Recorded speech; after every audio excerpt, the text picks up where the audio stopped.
Morning. Uh, the topic I chose for talking on this forum is designing the future and why design education is the superpower for tomorrow's youth. Okay. To start with, I'd like to talk about a small story from my when I was too young as a kid, maybe as a toddler. I I really realized that how bags are designed, and I designed my bag with multifunctional pockets, and I got a lot of appreciation, and that was quite a motivation that how design can be taught and how utility can be utilized in the creating a better product. Okay. Later, when I was at Sunbeam, I got an opportunity to study fashion at a very early stage to start shaping my career. And I'd like to thank my mentors Vanna ma'am and Ruchi ma'am, who supported all the possible way to build my future. And we had one day a great discussion about how design can shape and how future of fashion will be there. And something changed in me that day. And I realized I could save the world around me and in design. I went to NEFT, study design, study fashion, showcase my collection at multiple fashion week. I showcase at Lakme Fashion Week, Will's Lifestyle India Fashion Week, Blenders Fashion Tour, and couple of shows in Bangladesh, Dhaka, and Hong Kong. Um, with all that, I went to NID. When I went to NID, I learned a lot of empathy, respect for the artisan, respect for the people who are working behind the scene, and that changed my life. And there it came the time of COVID, when everything went digital, when everything went um, non-tactile. And then I learned a lot on digital transformation. And then future of fashion was digitally transformed. Future of design was restructured, rethinking how it can be digitally transformed. So that's where my journey of moving from tactile to non-tactile to digital. Okay, I like to have share you my D factor, which started with Sunbeam with duty, devotion, discipline, but later become a dream to get into a career of design, and then moving into denim with data, and now into due diligence. So that's how I restructure my D factor, starting my career from Sunbeam. Moving towards next, that why design education is superpower for tomorrow's youth. You know, when most people talk about the word design, they think it's all about aesthetics, it's all about fashion, it's all about logos, it's all about fancy furniture, or designing more than aesthetics. But it's also about solving problem. It's about asking how can this be better for human, how can this be better for nature, or how can we create meaningful systems around it. Okay, whether you're designing a product, a policy, or a planet positive lifestyle, you are designing for the future. And that's where the key message goes for the tomorrow, and for the youth, that how they can reconsider or rethink about design as a career or design as an education.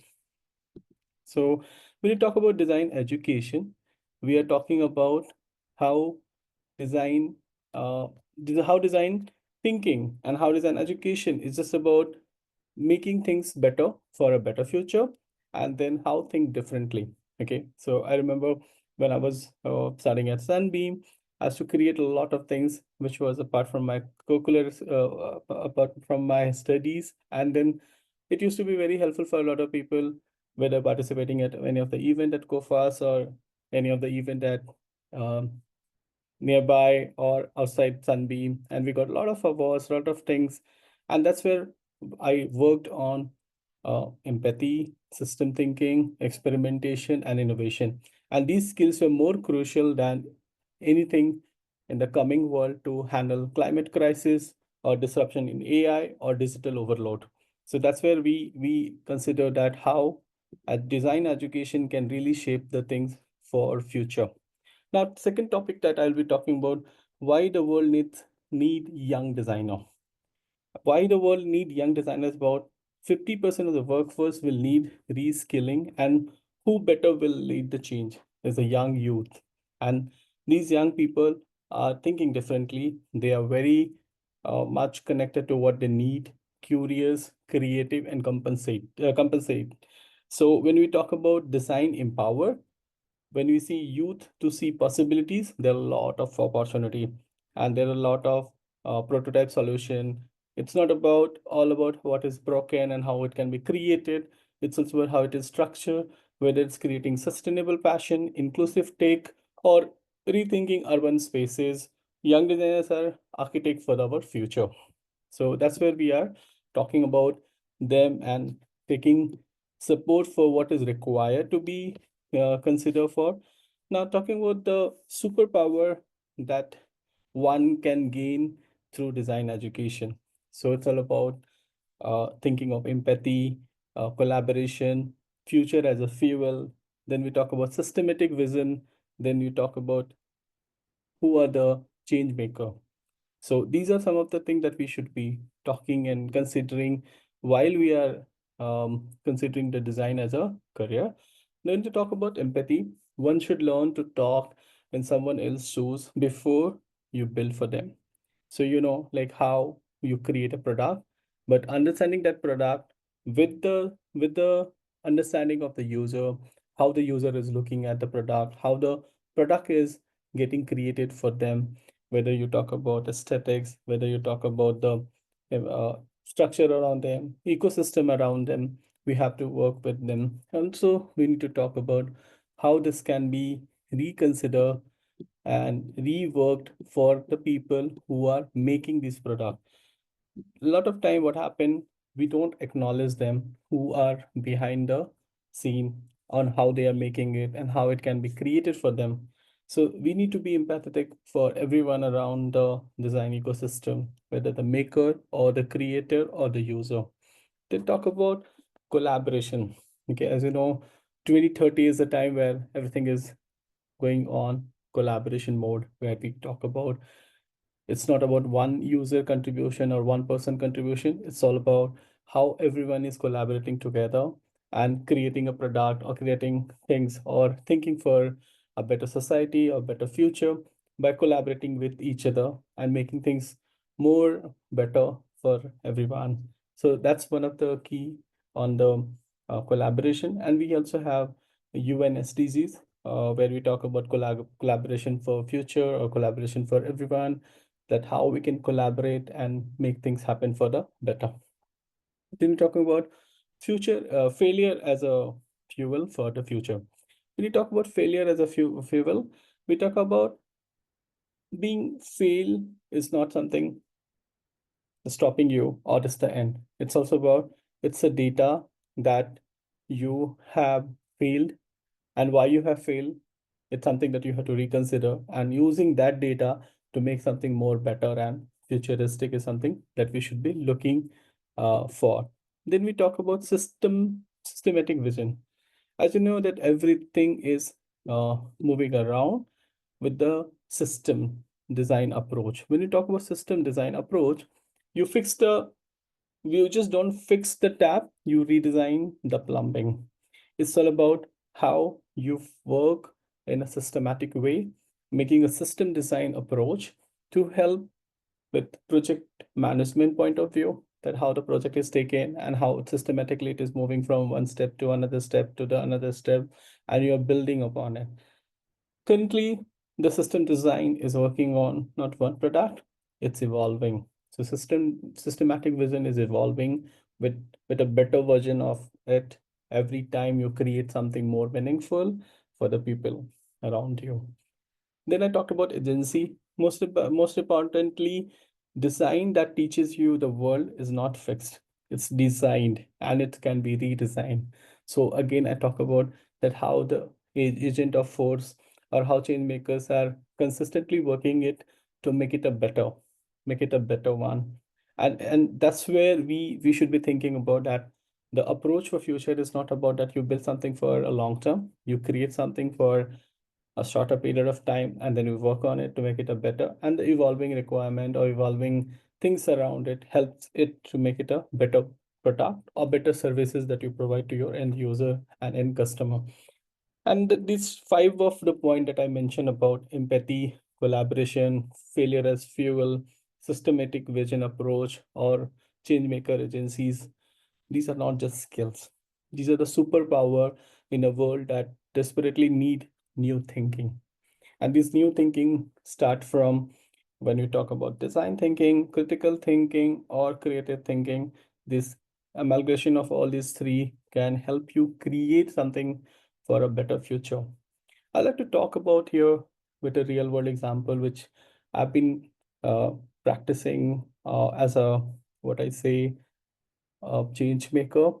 And I have an initiative called Project Redenim. And Project Redenim started with an approach that we have a population who is wearing almost 6 billion pair of jeans. And these 6 billion pair of jeans are asked every year. Everybody need at least 2 to 3 pair of jeans. And we have such a huge population across the globe that everyone need at least 2 to 3 pair of jeans every year. And we talk about 6 billion pair of jeans, we cannot grow so much of cotton. When we don't grow so much of cotton, what we do? We either contaminate or create a blend with the polyester. When we blend with polyester, it takes 200 years to go back to nature. And by the time this TED talk will get over, we will be disposing or sending at least 2 trucks full of denim back to the landfill. So it was a huge waste which is going to the landfill, and it was something that is required to be taught. Then I collaborated while I was at an ID in Ahmedabad with few of the denim mills, where we took the waste of denim, we recreated more meaningful product, more artisanal product, and accepted by a lot of user. Close to 75 metric tons of waste was retaught. We rethink about the usability, we recreated the product, and these products were really more meaningful with the purpose, with the storytelling, with the impact. When these products were gone back to the customer, it was highly appreciated in a way that we are reconsidering the waste. And these products were daily uses product, starting from home furnishing, starting from fashion product, denim jackets, and it was everywhere. So need to reconsidering here that how it all started. You know, like a pair of jeans that you wear, it takes 500 grams of chemicals to make it dyed, or the kind of washes that you see. Imagine how much chemical is coming up. When you talk about the GHG emission, close to 1.5% of GHG emission is coming only from the denim or denim industry. When you talk about the land required for cotton cultivation for one pair of jeans, it was almost 10 square meter of land, and we don't have so much of land. The priority is for urbanization or urban living. So the lands for agriculture is not going only for cotton cultivation. It's also about food safety and agriculture for the food. So where is this denim coming from? These are coming from chemicals, which are polyesters or anything which is not eco-friendly or which is not going back to the nature. So a lot was required to be done. And trust me, we had such a overwhelming approach here that more than 10,000 people from different institute across India got trained on denim and upcycling and recycling of these waste denim, and it was a great success. And also presented to a couple of fashion shows where these collections were showcased, and people started taking this into day-to-day life, and they also started upcycling product at their home. So that initiative was there as a real world example to share here. Now talking about design as interdisciplinary, as you know that uh, it's nothing that which is just to one collaboration, or without collaboration that you make something at your own. It's also about the future won't be built by designer alone. It will be a collaboration of doctors who will think like designer, by engineers who empathize like an artist, by policymaker who can prototype solution like creators. And design education will not just for design school, it will also be for school at elementary level, will be courses for business schools, engineering college, and rural classroom and urban slum. So how the interdisciplinary approach will really help design to be integrated in everyone is something that is all based on interdisciplinary approach of understanding design and using it into a day-to-day life. When you talk about the moment that we teach a young person to design, we are not just giving them a skill, we are giving them belief, the belief that they can change things. While we see student at a school level, they take out sketches, they make diagrams in biologies, or they make sketches in um, physics or chemistry. This is all where it started, like how it can be retaught, how it is just not a diagram, how it can be more creative, how it can be more meaningful, how it can be more approachable, and then where we collaborate as an interdisciplinary design approach. Now, my last topic here for today's is about call to action. So what is that something that we should be looking for? So if you're a student, take that sketchbook seriously. It might contain next breakthrough. If you're a teacher, champion creativity alongside curriculum. I know while I was studying at Sunbeam, I had a lot of interaction, a lot of interactive session when I had my faculties talking about a lot of things other than just not being the subject, which was helping us to understand the subject in detail in a different approach. And that really helped, still helping me to experiment and work on my design as a career. I also like to talk about how parent can encourage curiosity when it's messy. When you talk about acceptance of design, it's just not about one is going to learn tailoring or one is going to learn about the mystery work or plumbing work. It's also about how solutions are provided more meaningful, how this approach can make a urban structure more better, how the fashion or how the approach in tech part in fashion can really make things for the better of people, how they can use it, and how it can be more meaningful and functional. Talking about what next, you look at a problem, it's not a problem. Ask yourself why it is like this, but how I might redesign it. So, with the thought of giving to all the young youth of Sunbeam here, rethink what going to be matter for you and how you can really bring change uh, for a better future with a collaborative approach with interdisciplinary collaboration. Thank you, everyone. Jai Hind, Sunbeam. Good day.